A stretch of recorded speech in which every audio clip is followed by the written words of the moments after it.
Di lorong gelap yang kian sunyi, langkah terhenti, jiwa merintih pedih, mencari sinar dalam kelam yang panjang, mengejar bayang yang tak kunjung terang.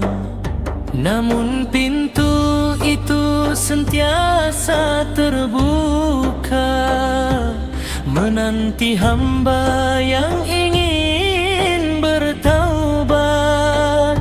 Satu azam, satu tekad yang murni, melangkah ke masjid, mencari ridho ilahi. Mari kita puncikan di pintu syurga, ayunkan langkah, suburkan jiwa yang lara. Solat berjemaah menyatu safi yang retak. Di rumah Allah kasihnya takkan beralih letak. Sujud di malam sunyi, qiyamul lail bermula, air mata mengalir, menghapus dosa lama. Tarawih bersama, tadarus Al-Quran di dada, ilmu dipahat, iman kembali bertahta. Tiada pandangan hina, tiada jurang pemisah. Kita semua hamba yang sering rasa susah.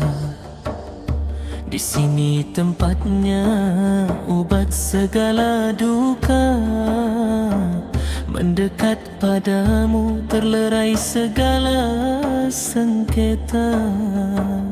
Pengisian ilmu menyuluh jalan yang lurus,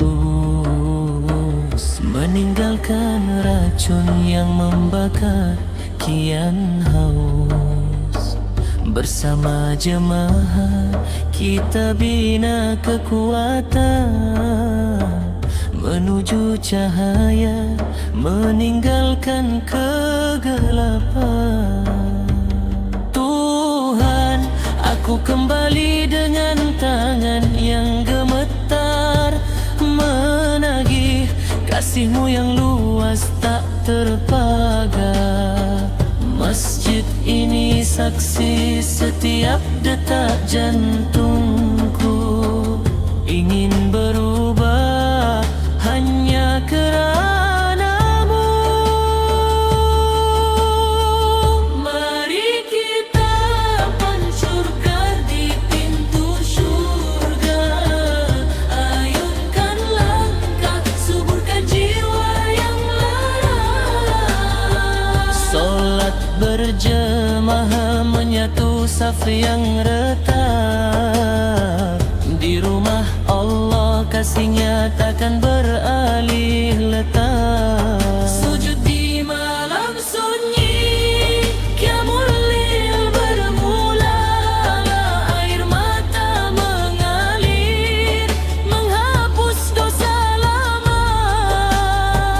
Tarawih bersama, tadarus Al-Quran di dada, ilmu dipahat, iman kembali bertahta. Langkah ke masjid, pulang ke pangkal jalan, satu kad, 1000 harapan. Di bawah rahmat-Mu kami kembali tenang.